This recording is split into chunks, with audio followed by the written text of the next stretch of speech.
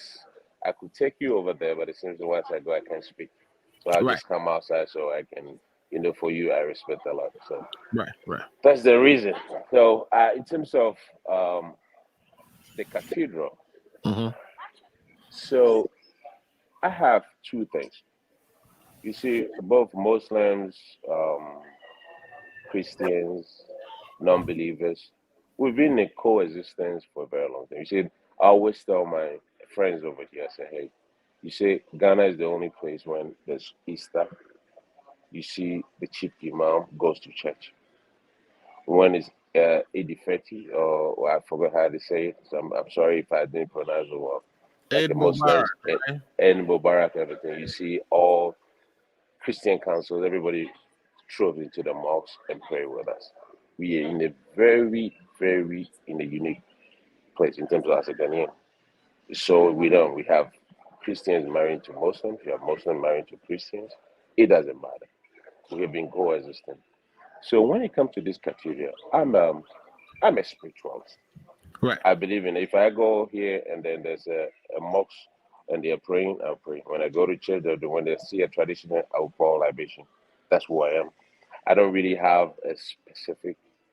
I was born into. My mom was a Presbyterian. My dad is a Jehovah's Witness. Then I can say I was really more into Jehovah's Witness than any other. I Yeah, went to even for Presbyterian me, school. now that you say that, even my stepmother was a Jehovah's Witness. So I spent a lot of Okay. time in the kingdom, In the uh, Kingdom Hall. yeah, in the kingdom. Exactly.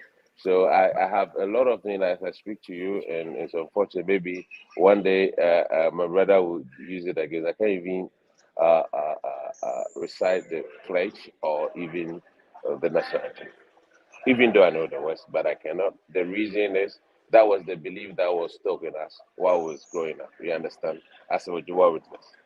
So That's correct. we grew up in a different way. But I Yeah, but also let's look at the pertinent issue at stake, which is the fact that you know, people are complaining that in the times that we are, it is a bit insensitive to, first of all, prioritize that. Second, that we are asking people to tighten their belt. We are finding all kinds of ways to raise revenue, and some of them are a little bit harsh on our people. But we find the space to actually kind of sanction almost 25 million towards this project. Like others say, when you go to other countries, there are several significant projects that are being put on hold. For instance, the country in which we live, in the United States here, where the former president, Donald Trump, has put them on the process of acquiring a new presidential jet. But because of the times we are in, that effort has been put on hold. They cite several different countries and the major projects they had put on hold, so that when we, at this particular moment of our economic life and the suffering we are seeing, the flooding and all the things that we need to really prioritize, that we are actually sanctioning such payments for something that perhaps could be put on hold until we are in good times.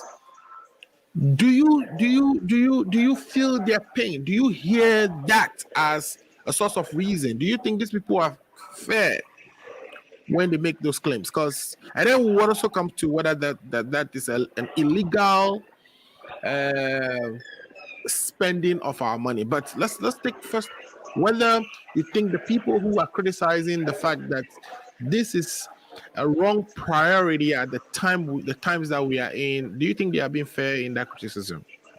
thank you, Amazu. You see, the fact of the matter is there's never going to be a time where people will not criticize anything that you put in place. So mostly you are voted into power or elected into power to take some decisions. Sometimes you don't have to take the right decisions, but in the ear of the people, it becomes a right decision. Let me give you an example. When the National Theatre was being put in place, we Ghanaians were all talking about, why do we have to put in National Theatre?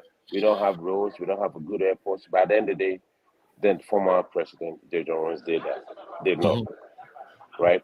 Wasn't Ghana in a very good economic shape? No, we weren't. But it was a priority. It was something that the president thought, at least to help build the nation. After he has done in several years, we have seen the benefit of it. So sometimes you take some decisions that it might not be popular, but you look on the long run. You say, like, how is it going to be? If you look at here, me in the Washington D.C., you go to the cathedral. You have to pay in there and go there. You have like France, where they have all these monuments. You go Rome. So these are something. It's more of like a future thing. And you're asking if the people who are criticizing it has the legitimate right. Of course, they do have a legitimate right to criticize it. I would never fault anybody who criticizes anything in terms of criticizing the government for whatever, because the priorities they see might be a different thing from what the From government what or you the see. president is seeing. Right? Okay, great. Let me use the So opportunity to work. Okay. if you can wrap up on that for me so I can work Yeah, on the let me rest. wrap up. So what I'm saying is, yeah, I don't have no qualms over anybody criticizing the government, but is it Okay. something that will benefit you? You're citing a lot of examples. The cathedral was not just built for Christians. They have portions where Muslims and other activities could be held over there. If it's something that could be done, and it will be in the new year of all Ghanaians at the end of the day. That's the most important thing. In terms of money, there's no other way when we say Ghana is free that we have extra money to do something. But sometimes, as a leader, what you do is to take the decisive decision and see what we can do for the future. Not something that is going to benefit or is going to be something immediately or a short-term thing. But in the long term, is it going to help? One day, all of us will say, oh, he took a good decision. Or one day we'll say it was a bad decision. Right. Until then, the power is given to people who are supposed to rule, and that's what the government has decided to do. In terms of, let me just wrap up with it. In terms of being a legitimate like approval from the parliament or not, or either in the budget, I have no clue over that. Right. I think the finance ministry should be able to define or tell exactly where this money is coming from or how it was appropriated. And I Okay. think that's for transparency. It will be very fair to all Ghanaians. Perfect. All right. Thank you so much. You still think that as far as whether it was properly approved or not, that should be a matter left for the Ministry of Finance to clear up. Okay. Let Yes, me take certainly. that. It's very important. You see, all this money is not for Nana Akufo-Addo or it's not for the finance minister. It's the Ghanaian people's money. So we need to be accountable for every penny that we spend in terms of even if it's the development of our, for whatever roads, whatever it needs to be accounted for. Okay. Great. Let me take the opportunity to welcome Paul Disosu, who's the deputy. Paul, you are the deputy secretary or the secretary for the Massachusetts branch of NDC, joining us from Massachusetts today. And also Dr. Medical doctor, right? Dr. Ato Kwamina Danso, who it's usually our neutral person, except when he actually gets excited and decides to lean towards the MPP. I have a doctor of nurse practice. So perfect. Okay, thanks for the correction there. Paul, are you with us? Yes, I can hear you. Okay. I didn't hear what Dr. Asio said. Oh, he said he's a nurse, doctor of nurse practitioner. Oh, okay. I thought he said it's for every. I want to get that. Can you hear me? Yes, I can hear you, Paul. Paul, today happens to be the 4th of July. We remember 43 years ago, this the day that former President Rawlings actually, quote unquote, conducted his coup d'etat. Let me see. Oh, 4th June rather than 4th July. Thank you for that correction, Dr. Ato. So yes, today is 4th June, and it's a 43 years anniversary of the uprising, which gave birth to the PNDC, which later on subsequently gave birth to the NDC. Do you want to say a few words or two about how the day is being commemorated? I've seen videos of the daughter of the former presidents at an event giving speech. Is there anything that's been done at the US chapter by the NDC, etc.? Can you say any word or two about that before we go in? Thank you very much, and thank you for having me this afternoon. Before I start, I'm the secretary of the NDC Massachusetts, and I'm grateful to be here this afternoon. I've consistently, raised my views to tell you that anytime you're introducing my good friend Dr. Ato, he's not a neutral person. I hear you. So please do me the honest and introduce him as the sympathizer of the NPP or spokesperson of the NPP. He's not a neutral person.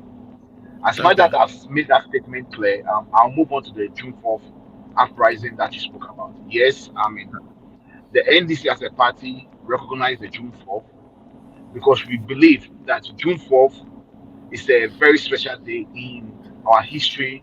It's a day whereby all of us remembered how the SSS went about, whereby people took advantage of the country and Kalabule was at its peak. people were messing up and all those stuff when this military young gentleman named Jerry John Rawlings rised up with his other officers to, bring the country into order. Unfortunately, over how many years now, the same thing is being repeated in this NPP government. They've Okay. taken advantage of the good people of Ghana. They are destroying the country that we behold to them in 2016.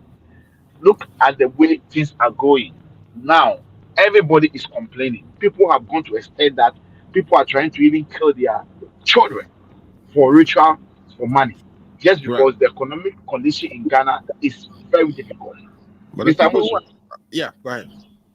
yeah, Mr. Musu, I want to also set record over here. Let it be clear that irrespective of the political gimmicks that the NPP have played around this June 4th has come to stay. It will stay and we will celebrate it so far as we live as a political party. We respect it. It's part of our blood. It's where we came from. And we are revolutionary people. We believe in revolution. That is why we always celebrate June 4th. And today is a day that we are marking to celebrate the day in honor of the late former president of Ghana, Flight Lieutenant Jerry John Rawlings, who passed on 2 years ago.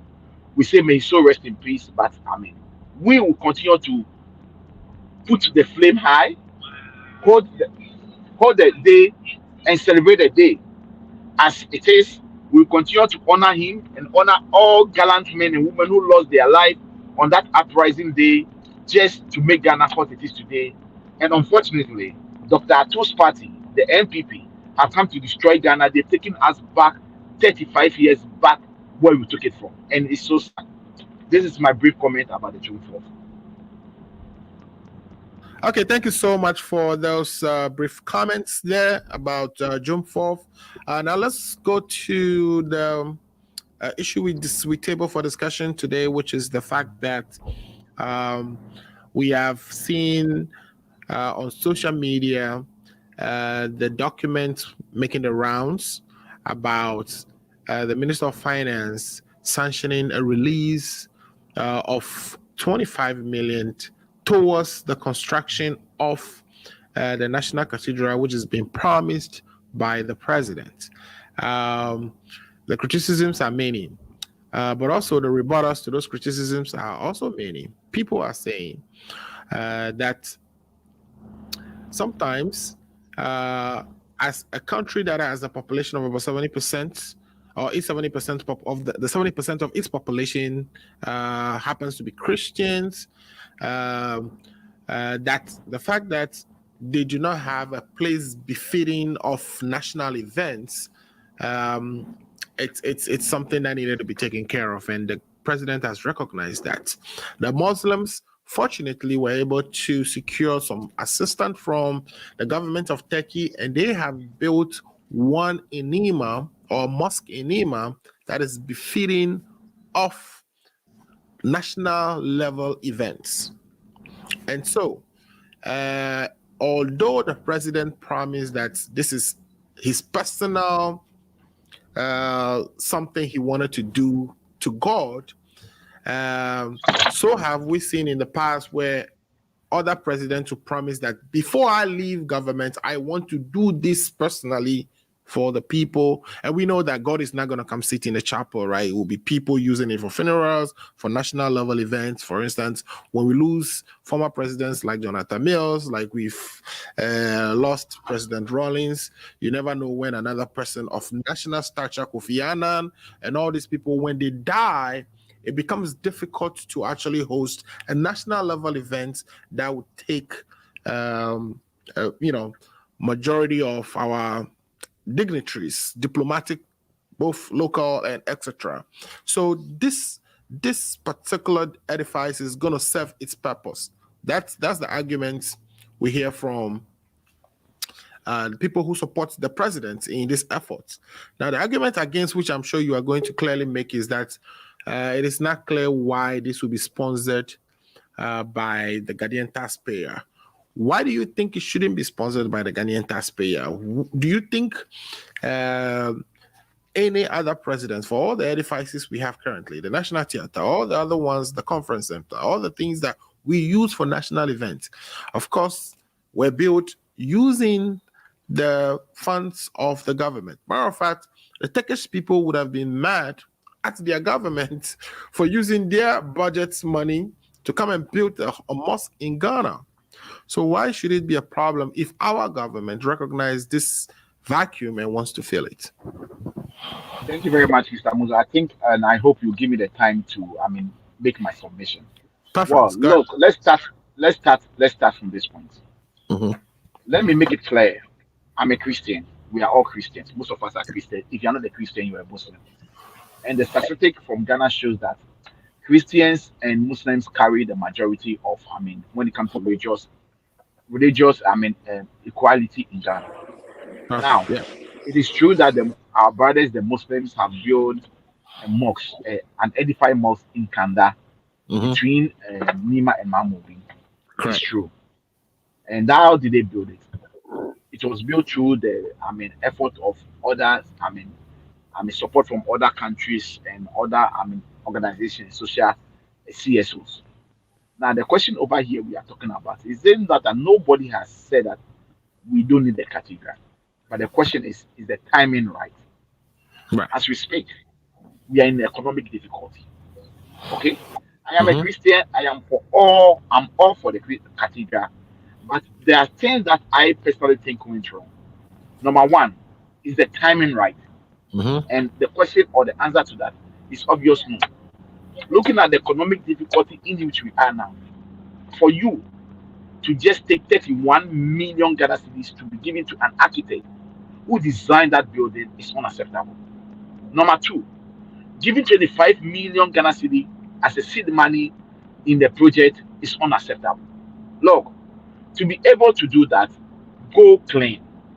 Did they go through parliament? The law says that before you give such a huge or take money from government coffers to do any project, you need to go through and seek approval from parliament. Was this done? And the obvious answer is no. I know my friend Kojo DC was talking sweet, and the MP people, they are known of talking very sweet when it comes to such issues. He was there making sweet statements. You're not my girlfriend, no. You're not my girlfriend, Paul. He was there. Kojo DC was making sweet talks, trying to make it look good. Look, Kojo, what we are saying is that the procedures and the laws of Ghana is that if you want to take any money from the consolidated fund, you need to go to parliament and seek approval from parliament. The question we are asking over here, was this done? And the answer is obvious no. It is a fact that in the 2019 budget, they stated that there will be a seed money, but there was no any quantification or quantum allocated to that seed money. No allocation for it. But Kojo is saying that, it could be buried in other. It is not true. So it is not true. Kojo, let's respect our viewers this afternoon. Because of that, the NDC minority asked a lot of questions in the 2019 budget. Our senior member of parliament, Honorable Dominic Ayenini, asked questions, and the answers are there to speak. As we speak, they've never been able to come out to tell us that X amount of money or Y amount of money will be allocated. What is supposed to be done, or the right thing, in my perspective, was supposed to be done with that. If this government think, they want to do such a thing, you should have gone through parliament, seek approval from parliament. Now, my worry also is this 31 million Ghana cedi that they paid to the architect. If you watch, this is shared Muchendi family and friend government. Since this government took power in 2017, 7th January, there is only one architect in the whole world and in the whole of the country, Ghana. And this is the same architect gets all the GC contracts. There is a question mark. Ajay Associates. Ajay Associates. Why is it that they are all getting, they are the only people getting all the GC contracts? And I know my brother DC and Dr. Atu will be here trying to defend this corrupt act.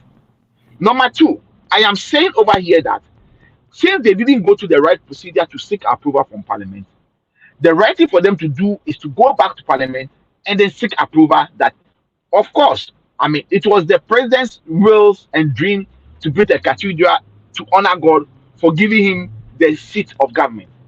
Once it's something that is your dream, we are not saying that, building a cathedral is not right. I am saying that the timing is wrong. Number two, I am also saying that the location where the cathedral is being sited is also wrong. Why am I saying so?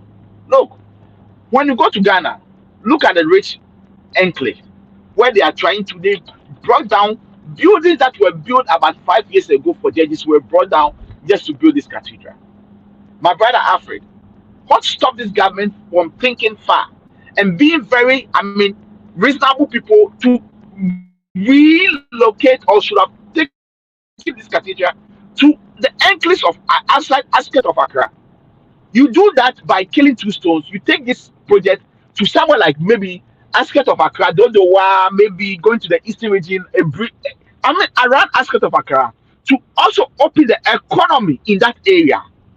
And therefore, the money that has been used to destroy those buildings, those judges' buildings, those money that was used to destroy, country would have used that money to be the seed money for this project.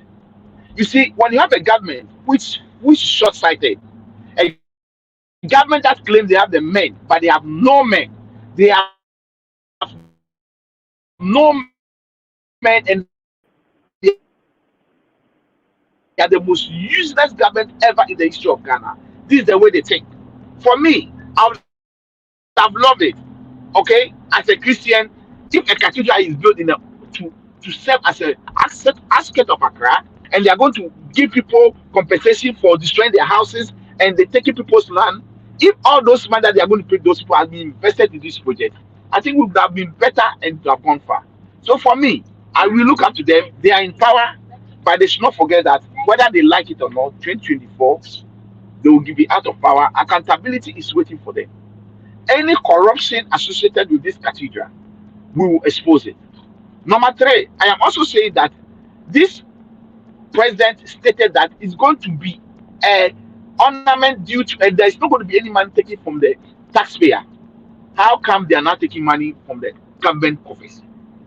And we have big men of God, Mensa Otabel, Duncan Williams, mention their name, Frimpong Manso, they've all been on radio station saying that this project is an independent project. They are not going to take any pressure from the government coffers. But how come government is giving or has paid 1 million Ghana cedi to the architect and 25 million Ghana cedi as a seed money to this project? So once again, this super incompetent government, this lying government, this unfaithful government has lied the good people of Ghana. And for me, I'm asking and I believe that the minority in parliament has put urgent questions.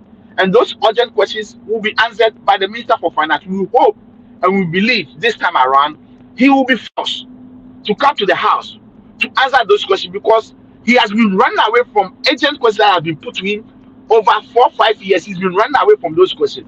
But I think now the Minister for isn't it hypocritical? Isn't it hypocritical to say these projects will not have any government funds being used for it, especially when even in the initiation of the project itself, the government took. Can you hear me? Okay, so Paul, what I I'm can asking hear you now. is Now that, speak, yes. Yeah, so what I'm asking is, isn't it hypocritical to think the government wouldn't be invested in this project in any way at all? Because even from the onset, the government took a government property, land, and donated it towards this. That is what I'm saying. That is what I'm saying. That this is a it should be challenged vehemently from the onset. So you don't wait till now we see some 25 million being added to the seed money to say, oh, by the way, why is government using government money? Government have been using government and the Ghanaian people's resources from the day go. Don't you think? Mr. Muzu, I disagree with you. I mean, we raised a lot of issues. When they started or they decided the location of the cathedral, it became a very topical issue in Ghana, whereby we all were talking about it, saying that you can't do that. Try to look for another place and then set up this. Try to look for another place and set this thing up. But this visionary government, this incompetent government refused to listen to the advice from us, and they decided to go ahead. And as you said, We want to know the agent question that has been put for the minister to answer is that we want to know how much has been paid as compensation since this project started. The land that they took, the building that they destroyed, the judges' building that they have broken down. We want to know how much has been involved. We want to know the contract that has been issued out. What procedure did they go through? What quality check was put in place? How did they assess it? We want to know. And number three, we want to know. I mean, this money that have been given to all the seed money, what were the criteria? Which laws that supported it? Those are the agent questions we have filed for the Minister of Finance to be answering us in the next 2 weeks' time. So we wait to see. But for me, it is so sad. It's so sad that this super incompetent NPP government is riding on the on the emotions of Christians, trying to play politics with this thing. And I want to urge all my brothers and sisters who are Christians that the cathedral, it's not that the NDC is against the cathedral. The issues we are raising is that we are saying that the location was wrong, and also we are saying the timing is wrong. This is not the time for us to put up that edifice in the glory of God. Once we have people who are struggling and lying in the hospital, they cannot even get bed to sleep. Once we cannot get good drinking water for our brothers and sisters in the village, once we cannot even provide 3 square meals for people to eat, and we are going to put money into this thing. Look, Mr. Amuzu, I believe worshiping God is. I think we are having some issues with your sound there. Maybe because you're on the road. But if your sound comes back clean, I will bring you back in. Amuzu, can I jump in for a second? We are also saying that the procedures and the manner in which they went about it is wrong. And we are also saying that the timing that the way they are doing this thing at the time which the president Nana Addo Dankwa Akufo-Addo himself has admitted that yes, he admitted that Ghana is going through economic difficulties. So why then do you take 25 million Ghana cedi and invest in the project? Look, Mr. Mudu, it is in history, it's a fact. And if you go and check, all the worldwide, all cathedrals, they didn't take 2-3 years to build them. It took years for them to be built. Why are they in a rush to? Why can't this money that has been given to, or has been given as seed money and paid to the architect, why can't we use that money to support and make sure that they pay NAPCO workers who are being not paid, forestry workers who are not being paid, people who are sitting home, they've not received their salary? Why can't we use this money for them and wait? When Ghana become economically sound, then we can focus money or channel money into this project. For me, this tell you how visionless, how senseless, how directionless, how wicked this super incompetent NPP government is. Thank you. All right.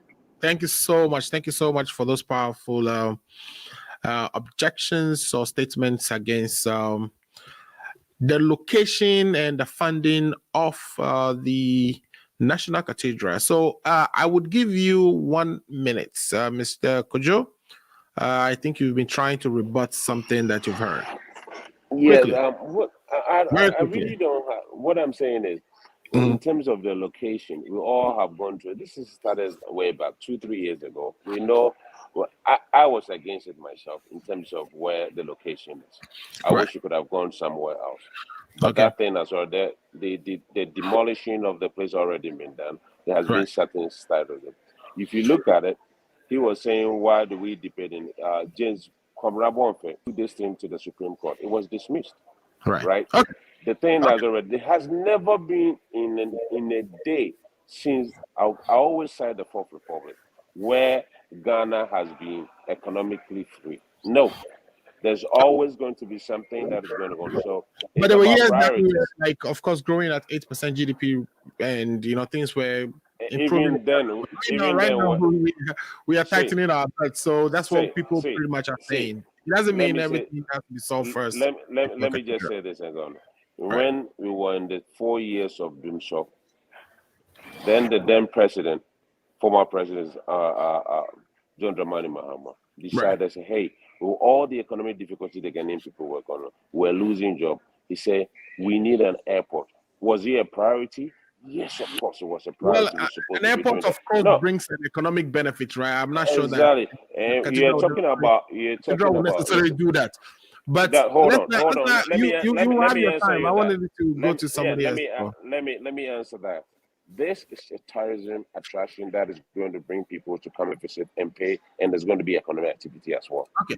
All right. Thank you so much. Dr. Ato, we've missed you on the program for some time. So we are happy that you are back with us. Thanks for making the time to join us today. I know, of course, you had some personal things you were taking care of, and I hope also that you were successful in those things. So welcome back to the show, Dr. Ato. You've already heard, several positions on the matter we've tabled for discussions, but what I want to really get from you is, do you think this actually makes sense? This whole cathedral thing, especially knowing that there are mega churches in Ghana, some of them rich enough to actually build universities of their own. And we are talking about community that they have absolute control over. Why wouldn't the churches come together and put together something for their members? They boast of 70% of the population. They take tithes, contributions on every Sunday.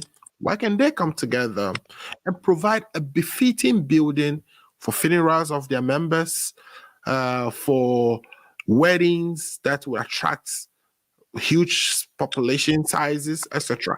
Why should it be on the back of the Ghanaians? Are you disgusted listening to or watching what is happening in our country? So first of all, greetings to everybody, especially Kojo. I think I've never I have to debate or sit in the same room with him discussing issues. Okay. And as usual, my friend, Lifetime is calm and mannered, listening attentively. And I heard what Paul said. He said that over and over again. I don't know what else to say. He also called him Saul because his name is Paul. I don't believe he's a Paul. He's a Saul. And I also heard that he said he was a Christian. I don't believe that. And usually, like I tell people, I don't like people's opinion really make me who I want to be. I've said that the main reason Paul despises the idea of me being neutral is that I have said Muhammad has been deported twice. We don't need him back in 2024. So Paul despises that idea, and he hates that so much that he tries to throw all these jabs. I don't know when it's going to stop, but that's fine. So back to your question. I don't think it makes sense. It doesn't make any sense. The cathedral idea doesn't make any sense for a country like Ghana. Like I said, I'm a Christian too. I don't think, like I agree with Kojo, demolishing all these buildings. Whilst up north we have vast land where you can build these things. My brother, it's needless. It is needless. We have so many churches in Ghana. We have churches in schools. I mean, it's uncountable the number of churches we have in Ghana. So why would the government? You even call it a cathedral, but then you come up and say, oh, it's not only for Christians, and you're gonna. Have you seen any Muslim using a cathedral before? That argument doesn't make any sense, my brother. If it's a cathedral, then you're talking about the Christian religion, or maybe I don't know, maybe the Jewish religion. I don't know if they have a cathedral. They have a synagogue, but if you talk about cathedral, don't come up and say that the Muslim can use it. I have never seen a Muslim using a cathedral for place of worship. It's a national monument, and in this current situation, I don't know any government who would justify even putting a cent of money into this. And I will not miss words and say this is useless. I'm very, very disappointed because right now we have rising in almost everything. Everything in Ghana, it's so. Why would you justify putting any money, if it's even 1 cent, to this cathedral thing? What would the cathedral do for us as Ghanaians? Because first of all, you have the demolished buildings for judges, demolish the whole just to do this. And right now you're adding insult to injury. Right now that you're taking e-levy from us, you are pushing the money, my brother. I don't know how it's Ghana. It's sometimes very disheartening to hear all this. Ecclesiastes says that there's time for everything. I know that Kojo said that there wouldn't be any time that it would be appropriate for us to do this. That's true. But I believe that in this pandemic era, in this Russian-Ukraine era, where we cannot even purchase gas, where we cannot even purchase foodstuffs to eat, where everything is on the rise, where would government aid? So simply put, this doesn't make any sense, and I'm really disappointed in this government for doing that. Thank you. Thank you so much. Nicely put, succinctly, and very clearly. I really appreciate that summary of your thoughts and position on this issue. I am personally disappointed myself. Kojo, I don't know if you can catch Honorable Ketueja at some point for us and say we on the Ghana agenda would like to talk to him.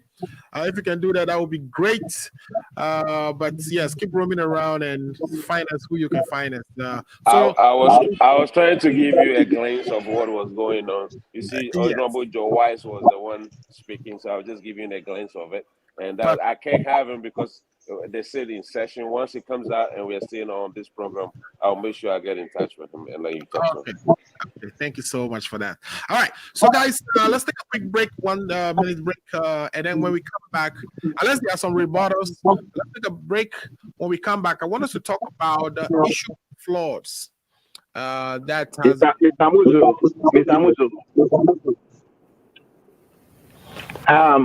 Mr. Dr. Atu has made some infatuous statements over here, which I need to rebut. I don't know if I'll have to do that or I should wait after the break.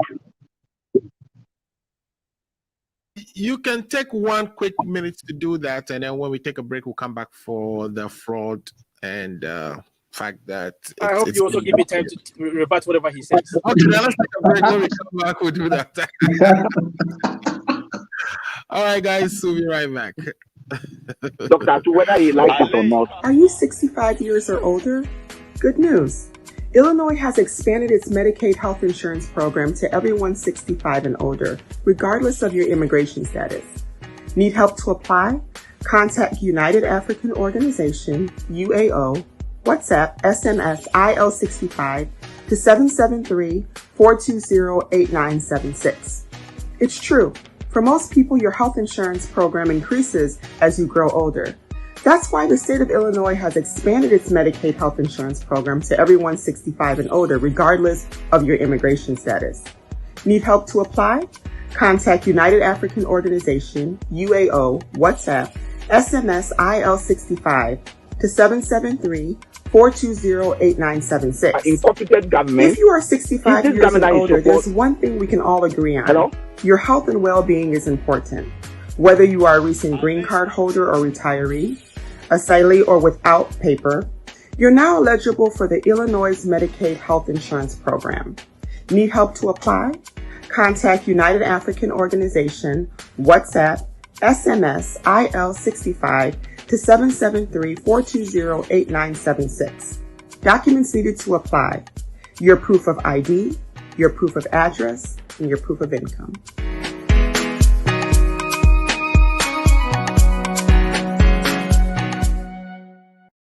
All right, welcome back to the show. That was getting a bit heated when we decided to take the water break and have everybody prepare for the second session. So, as you said, you wanted to do a quick rebuttal, Paul.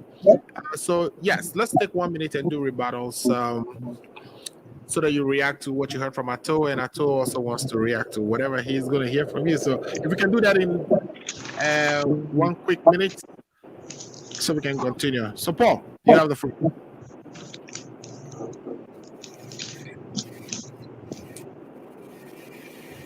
Okay, I don't think Paul is ready for that. So let's move on.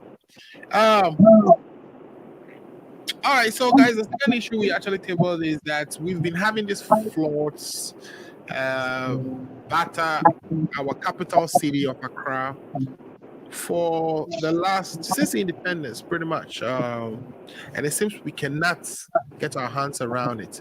We know June, July is the rainy season in Ghana, and every year that Accra is going to get flooded, people will die. There was, I think, some 8 years ago or so, where we actually had a gas station caught fire in the middle of this flood, and we lost several people as a result.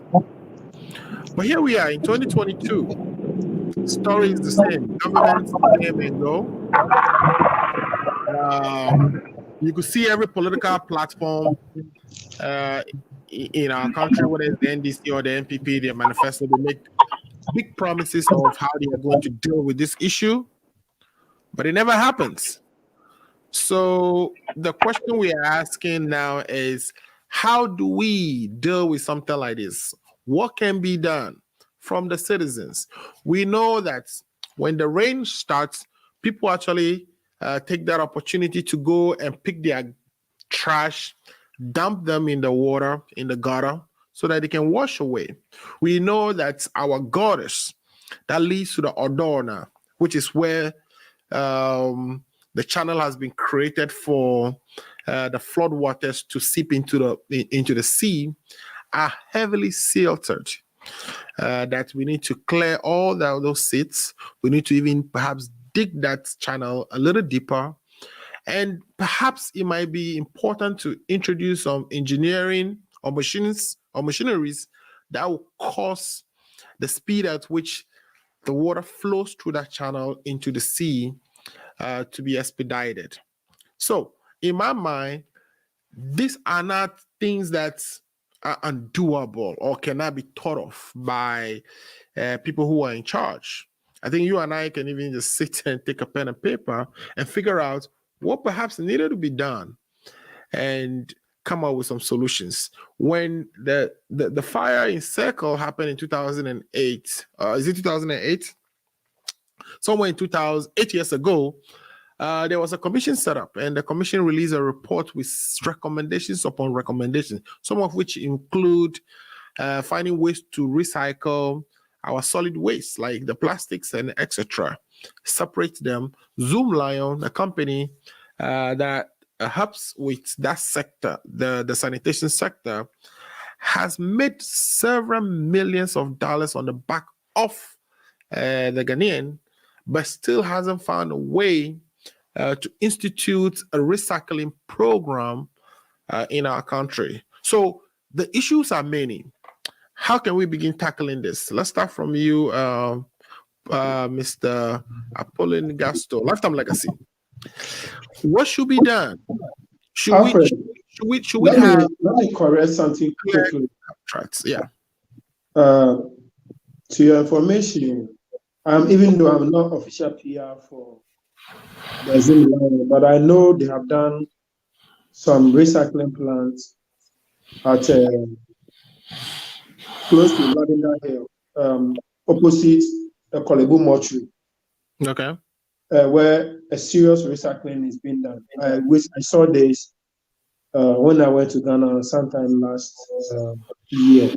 Mm-hmm. So just to inform you that something has been done, and what is going on? To see because when you look at that particular place, I was in my class here, here in US, and in one of my classes, I think we are discussing on how to recycle computer motherboard, and to my surprise, it came into light that my country is where the most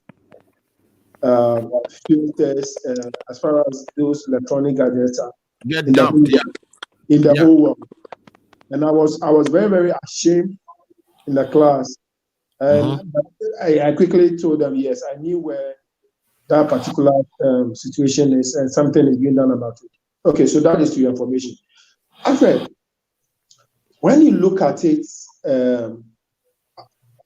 our natural land in Ghana, you realize that the rain or the rain have created its own natural path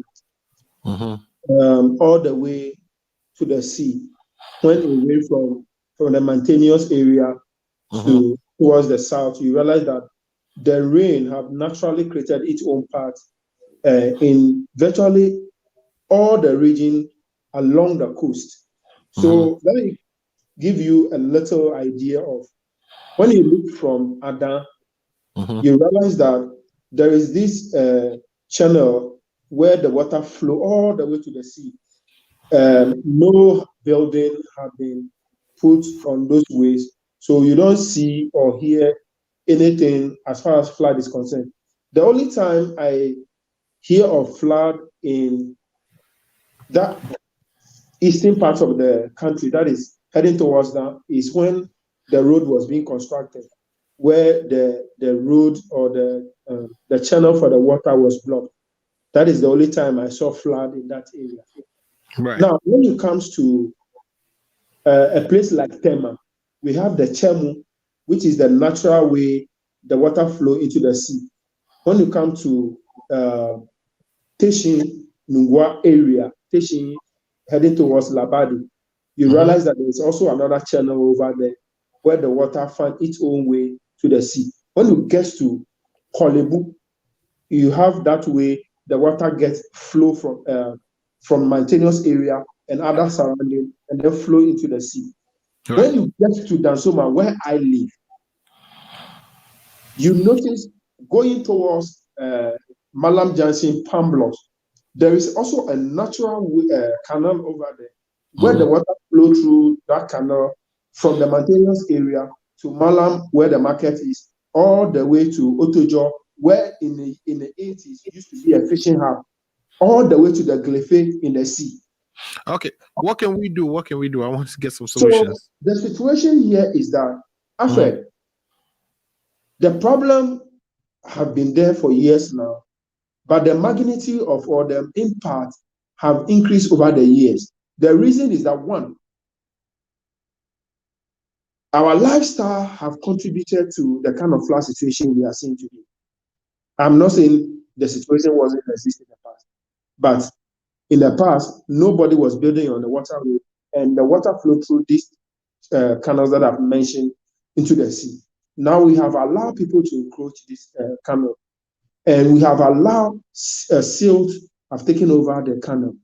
And also, the governments are not doing what they are supposed to do to make sure we have a storm drain from this canal leading to the sea.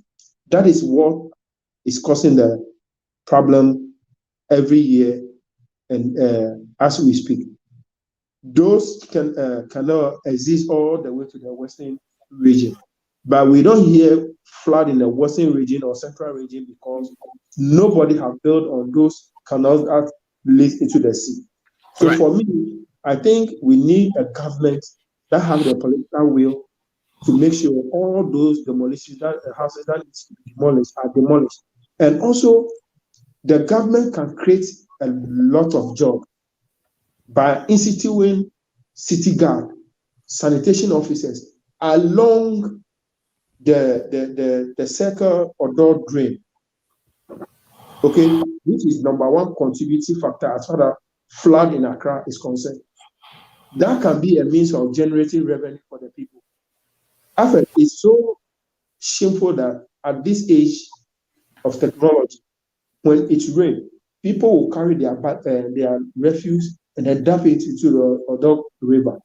Right. And it's happened all over Accra. So for me, if the government have the political will of making sure that they prevent this thing from happening, and by making sure that they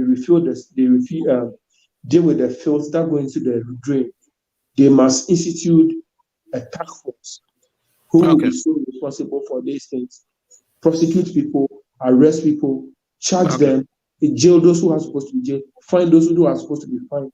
And that is the only way attitude of Ghanaians can change. Okay, perfect. All right, so let's bring Kojo in. Kojo, the sanitation, the issue of sanitation and the issue of flooding each year. What do you think we should really do? Well, my brother here is saying that we should have sort of sanitation officers guiding our drains or canals.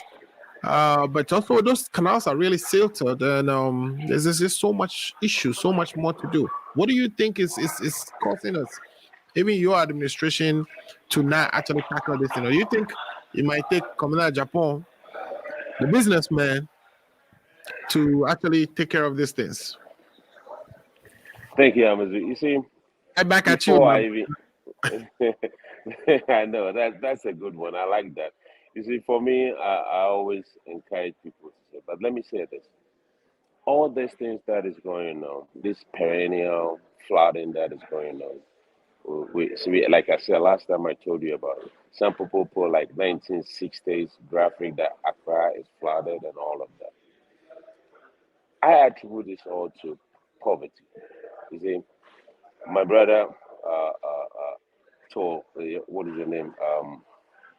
Lifetime Legacy says something lifetime. which I completely agree on. There's a lot of filth in Accra. This is bio. What do you say? You guys know it's bio something that you can use it to then. All those filth are money, right? We can use it and for other source of energy, right? But this is the thing that we are having. That's the trouble. That there's no jobs. So people have, let's say, trash in their houses. If they have good jobs where they can afford to pay, let's say, a month, 20 Ghana cedis for a garbage collector to come in there and pay. That is creating another job for, if like, let's say like Jamestown, which is like, you can have like 20 people living in one compound house. If everybody's paying 20 Ghana cedis, right, for a month, that's a generation of worth to garbage collectors making money. Even though I would say we started it, the former mayor started it. They have this independent garbage collectors that goes house to house, but it's not enough because people are trying to avoid paying that 20 Ghana cedis, where people will take it to a dumpster where it will not be flooded or put on a gutter so that the gutters will be choked. So it comes the attitude of all of us. As much as government is going to put its resources and say, oh, let's drain your door, let's drain all the gutters, it's up to us as individuals, as Ghanaians, to say, hey, the money that the government is spending is our own money, even though we might not think we are contributing towards it in terms of paying $20 or 20 cities to a garbage collector to pick it up. At the end of the day, whatever we buy, we are being taxed indirectly to pay for all this Zoom Lion or independence. If we all are going to sit down and say, hey, this is the thing we have to do. From now onwards, if I have a garbage, I'm not going to put it in the gutter. I'm not going to build a house where I will take all green everything from it and tile my entire house. You see, with and tiles, it's like you go to a house, the wall is tile, the floor is tile. So when it rains, what is it going to go? It's going to slip away. But if you have some kind of greenage or ecological thing in your house, when it rains, it's going to soak into the ground, right?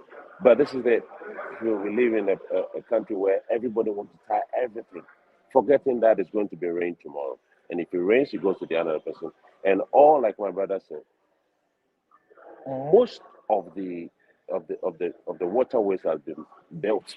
And how was it? This is done by our chiefs because the government don't own any land. The chiefs have sold all these lands to individuals and individual greedy individual between both political parties. Once they decide to say, oh, let me say my brother Amuzu has a house in East Legon. Oh, me, Kojo, I don't have East Legon. My government is in power. I have to build in East Legon no matter what to make sure that I live in East Legon.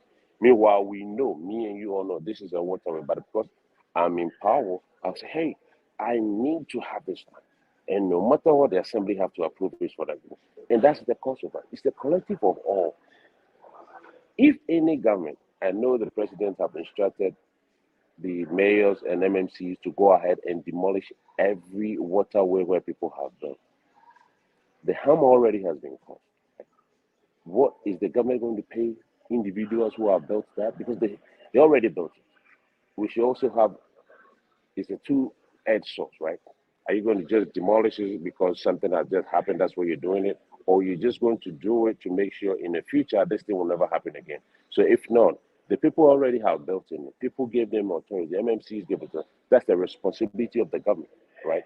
So the government to find a way out, okay, well, at the end of the day, this harms us already because do we have some money to make some compensation to these people? Explain to them and say, hey, we know you did wrong, you did err, By the end of the day, somebody, which is my government, it doesn't matter whose government is. The government is government. It doesn't matter NDC and PP. But we err of authorizing you to build and give you a building permit to build in here. Let's have some compensation and move far away so we can solve this perennial flooding that is going on in Accra. That is a collective and a political war for all political parties. If one person decided to do it and the other political party to use it as an advantage in winning power, then this thing is only going to solve. We are just going to complain every day, like me and you have been saying, like I said to you last time. It's going to go on and on and on. By the end of the day, it needs both political parties to say, hey, this thing has been going on for decades. It's about time we resolve it. And how do we resolve it? We have to come together and resolve those ones. There might always be a difference between these two political parties, but there are certain things it does have no boundaries in terms of which political party or who is affiliated to which political party that affects. So at the end of the day, let's all come together, bring the solutions, and my government should be the first one to lead and do this. And let me say this to Dr. Atu. It's a pleasure seeing you. I know I haven't met you face to face, so I'm so glad I met you today. We always speak on other radios. So, the bulk of the matter is we should take politics out of it.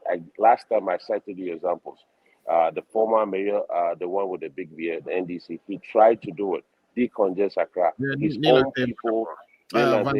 own people say, I remember, Boatinjan, the national organizer, they said, hey, yeah, party, yeah, Bresa, can build Babeseno. I remember Kwame Nabatas, the same thing. Ajim Blanson, our own people did not give him that political will to do it. We need that political will, and it has to be collective of both political parties, especially the NDC and PP, which is the dominant political party. This is a big problem for all. It doesn't matter whose government is in power. It has always been repeating itself, and it's only a fool who doesn't change his mind. There's sometimes we have to change our minds and resolve the things and do the right thing. Thank you. Perfect. So we all have to work on this together.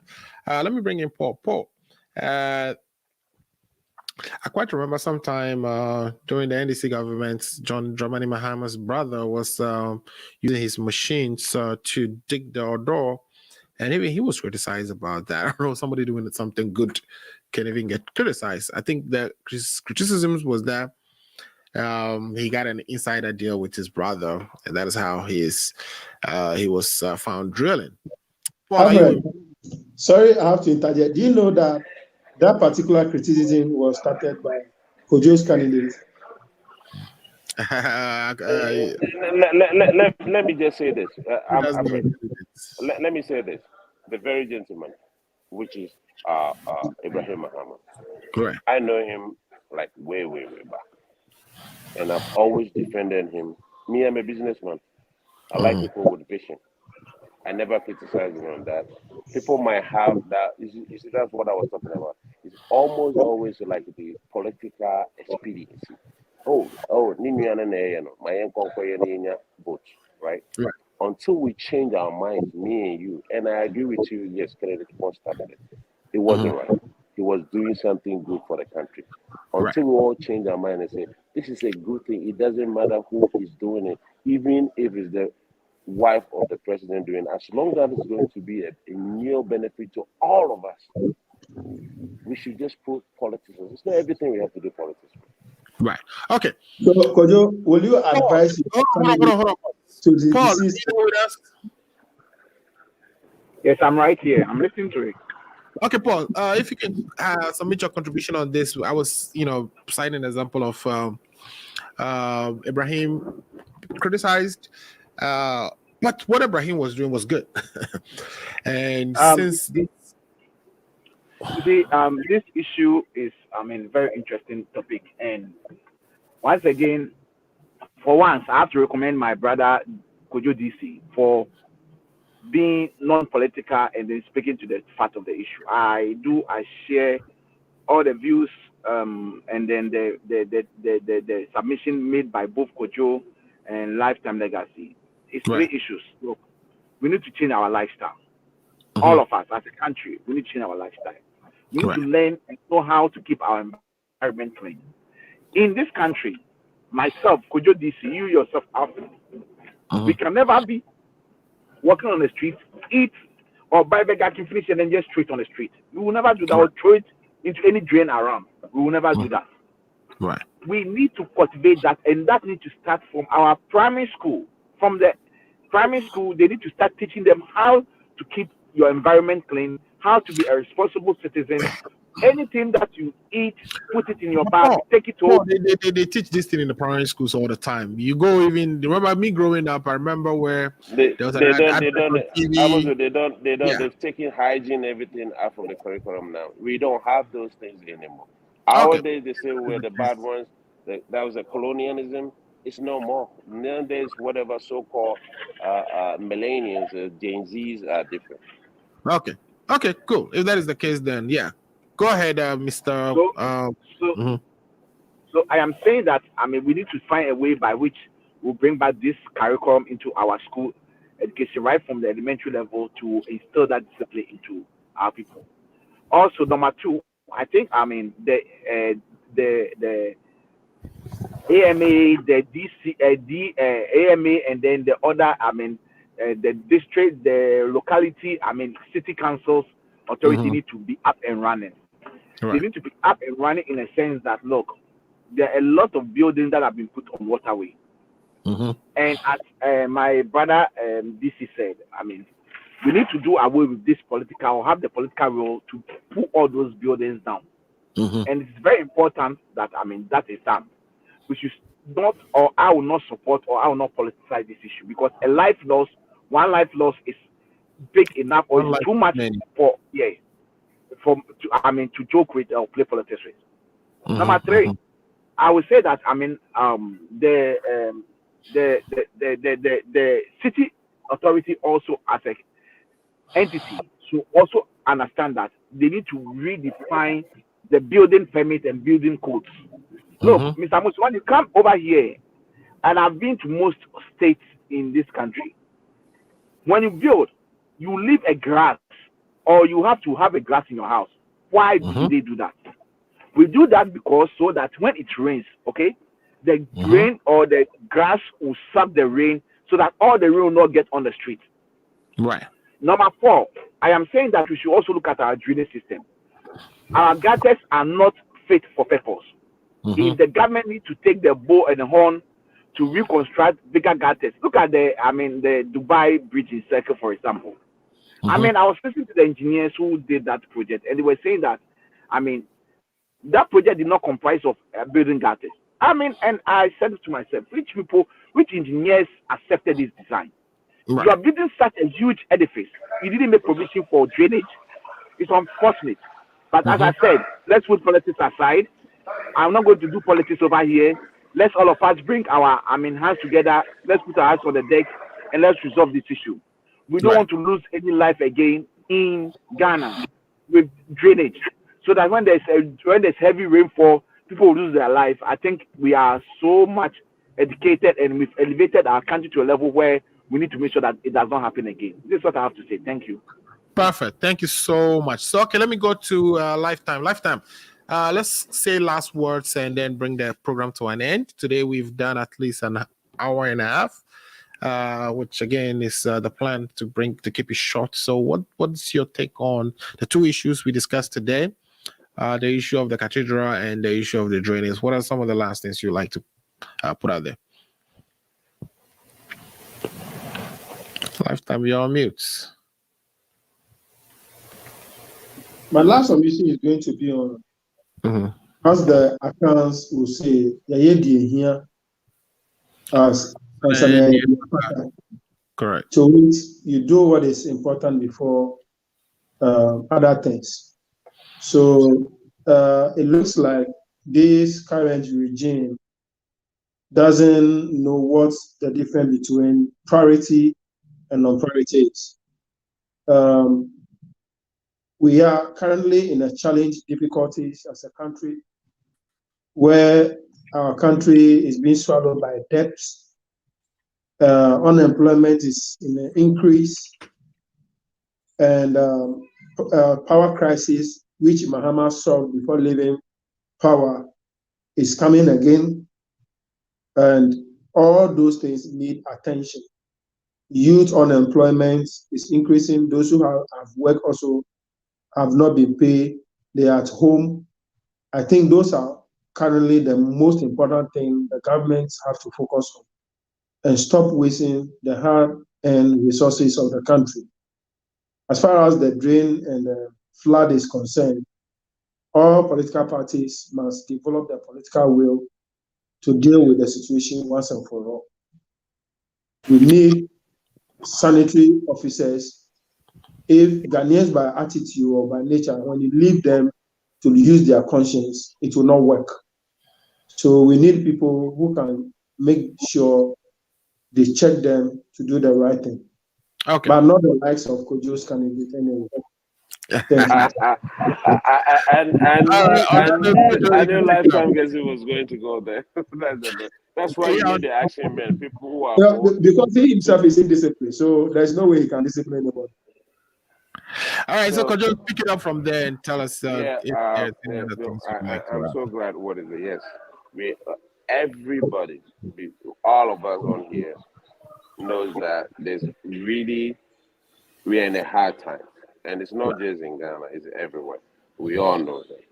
And between me and you guys, we can even say there has never been a time in any country whatsoever that their debt has ever come down. It always increased. The only thing that has always been able to maintain or reduce is the deficit as to how much you pay on your interest and all of that. So it's true. Sometimes, like my brother Lifetime Legacy said, yeah, the hands but sometimes the hand no more in here more. So we have choices. So it depends on what we are doing. But I also agree with him that we should prioritize people first, because with that human capital, that's what we can develop and make all the money start with. If people don't have jobs, people can't be paying. We should also remember when the COVID-19 came, right? We have teachers who were civil servants, teachers, all these people who were sitting in house for almost a year, and the government were paying. Nobody loses their salary. Nobody can tell me that. There was no production. There was nothing going on, but they were still being paid. So Ghanaians should also realize that the government did all this, making sure we save the lives and properties of the Ghanaians. Because we can't just say, "Oh, let me build my economy and let the people die." When the people die, who's going to inherit all those monies? So we did that in order to save their lives and properties. So we have done that. Now we're in difficult. We all have to chip in them. Don't let anybody fool you. And when the MPP or NDC, whoever comes to government, there's never going to be a way that we are going to reverse ourselves and go back. Last year you were 25 years ago. Today you'll be 26. Next year you'll be 27. We're growing up. As long as the only thing we need is a stability, as to things will be stabilized in a way that will not be everything will just be running like a autopilot. We have to stabilize this, and that is what the government is doing. In terms of the flooding, we all have spoken about it. We know what we have to do. We should start inculcating this thing into our kids and tell them, hey, you cannot just throw out things anyhow. People sit in their car and they eat the road of glass and then throw it outside. Meanwhile, you can put it in your car when you go to do put it in the garbage. This is education that we all have to know. The sanitation, and then the MMDC, the DCs, everything is decentralized. Right? The local government have to enforce it. The central government cannot come and enforce it. This is everything that is done with the local government, which is giving everything to this local. The only thing with that, the central government is who's in charge of allocating the district's assembly common funds, and they have been. Yeah, but how much is that? How much? Something like me and you have said on this thing. Some of the assemblies, they don't need to be having anything to do with the common fund.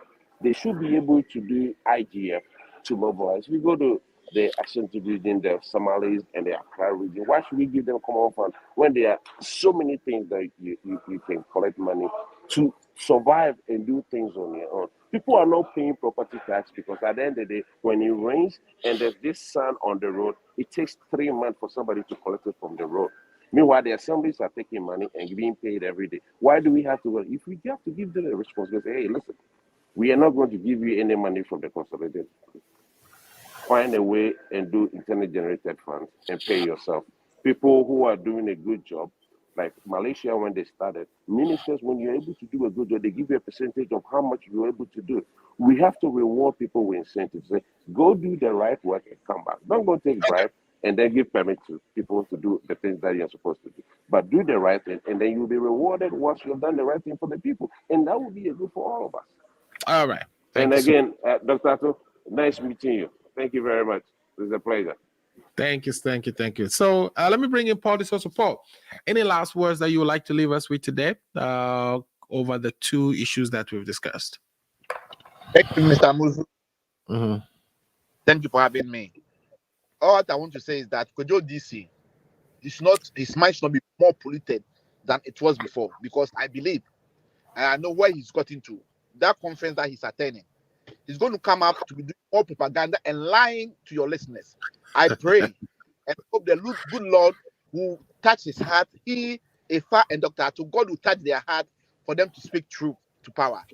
As much as I've said, I hope to have a fruitful discussion next week. And please tell my brother Ifa that the propaganda is too much. You should not allow his brain to be brainwashed with the lies being told by Joe Wise and Kennedy Japan at the Congress. This is the way I want to end it. Thank you.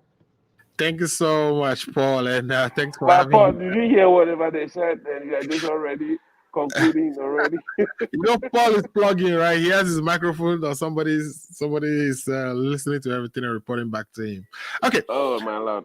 Dr. Ato, you were not here for the last session, so if you want to use the opportunity to present on the flooding issue, in addition to your last statement, so we can bring today's to an end.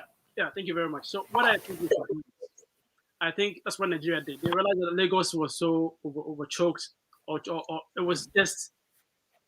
I mean, Lagos has about 3 million people, so they realized that hey, this would not work. So they moved the capital from Lagos to Abuja.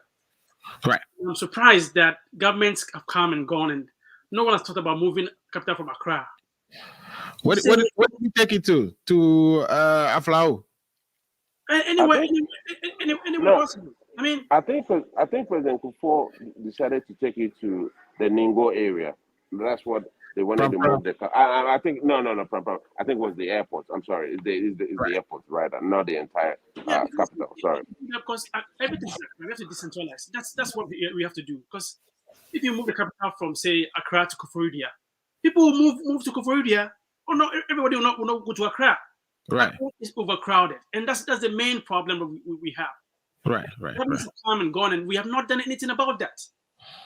So, like you said first, right now we have problems with flooding, and we are putting money to the cathedrals. Like, come on. Right.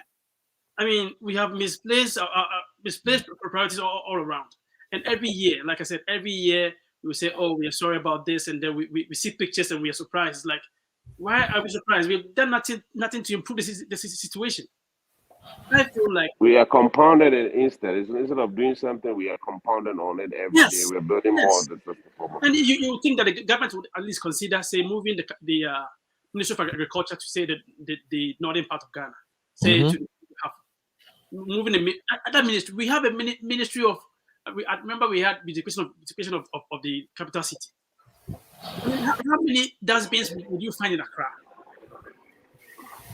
We have to decentralize. Otherwise, every year we're going to have this. Why should all the ministries be in Accra? Why? It shouldn't be. It should not be. Why should I? If say I work in Navrongo. Unless you're saying that the cabinet minister perhaps would need to work from his office, but at the same time attend cabinet meetings in Accra. If you look at the United States here, of course, most of the secretaries actually are headquarters in the DC area, but something as big as like a CDC, which is a big part of the HHS, is located in Atlanta. The DC area is not overcrowded. It's not. Right. So you think that, government should think about some of these things, moving ministries to other parts of the country so that people migrate over there because they know that there's opportunity over there. Right. If you do everything in Accra right now, that in Nkrumah's Accra, it's in Nkrumah's Accra, 1956 Accra. People are building, people are moving, still moving to, everyone wants to be in Accra. Right. Why wouldn't it be overcrowded? We are not doing anything about the Celtic. It's the same problem over and over again. I believe that governments should think about moving sectors of the economy, parts to other parts of the country, so those parts will develop. But if you're thinking about adding other constituencies to develop these places, think about things too. Right. Don't just think about constituencies and then have new constituencies. But then how do you develop the area? Right. You cannot just say demarcate places and say, oh, the area would grow. Meanwhile, you made Accra the focus of everything. So I think going forward, we have to think about some of these things. Otherwise, Accra will be started every time. My last was, like I said, greetings to my friend and brother Kojo, lifetime. And I withdraw my comment. I called Paul Saul. I think he should become a brother because he does everything. So from Paul to Saul to Thomas. So next, please, if you are addressing him, like he's saying, please address him as. Stop giving Paul names. Stop giving Paul names. No, he has given me names, but you agreed with him. He's giving you a political tag. You say you are an MPP. That's all. I have the right to also give him names. So please, next time when you are addressing him, please call him Thomas, the NDC secretary. It's fair. Thank you very much. Okay.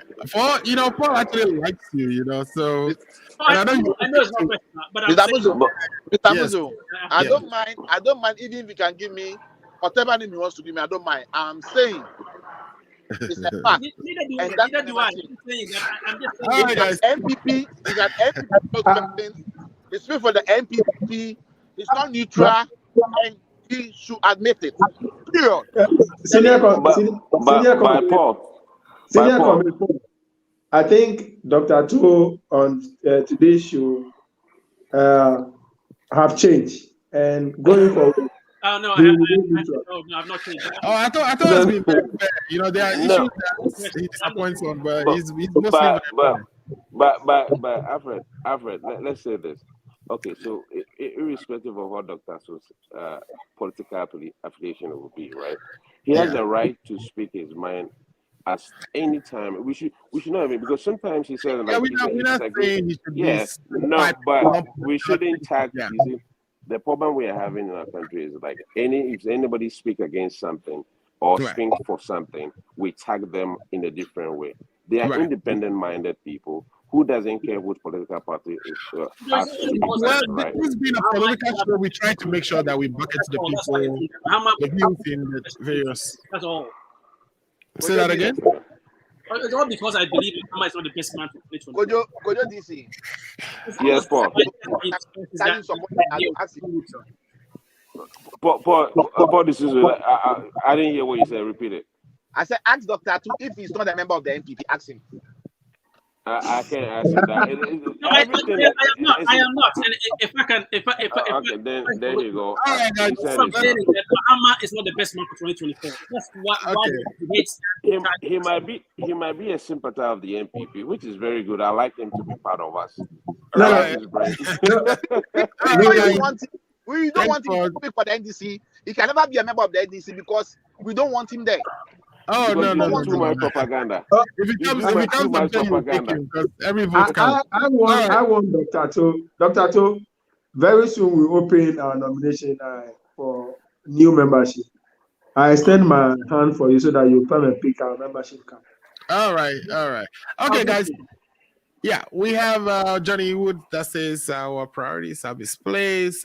Kosinimo, who's the host of the sports show on our code tomorrow. I'm sure he's gonna bash Manchester United again, but I'm sure you watch the Holland yesterday play Belgium, and you saw some of the players we are looking at, like Timber and Dijon, actually put up a show. So this season is definitely going to be powerful. The Manchester United supporters should be excited of what is to come. That's what you say every season. That's what you say every season. It's going to be powerful. As a matter of fact, Italy is playing Germany now. So if you're a soccer fan, you are waiting to jump on that and see. England just lost to Hungary. I don't know how that happened, but especially if you have somebody like Maguire in your defense, that is likely to happen, right? And the thing is again saying that missing Kakape on the show today. Yes, we all do, and hopefully we'll get to bring him back. He's busy inside organizing things, so I'm sure he's retaining his position, right? Is he going to retain the deputy communications director? Maybe it's going to be elevated. So let's see what happens. All right, congratulations from the. Not yet. We are lobbying for him. We are solidly behind him. He deserves it. He deserves it. Okay, guys. Thank you, Alfred. Thank you, Doc, and everybody. See you guys. Enjoy the weekend. We'll be back next week. If you're watching, please share our show so others can watch. Again, my name is Alfred Amuzu. Today has been a wonderful show. We'll be back next week. If it is Saturday, 2 p.m., is the Ghana Agenda. Take care. Enjoy the weekend. And we'll see you next week. Just one more pic, JJ, please. Oh, Mama. Really? Smile. It's not every day my eldest son graduates. I couldn't have done it without you. All without Auntie Jane's generous support. Here is to Auntie Jane's well-appreciated World Remit money transfers. World Remit Corporation is licensed as a money transmitter by the New York State Department of Financial Services as a foreign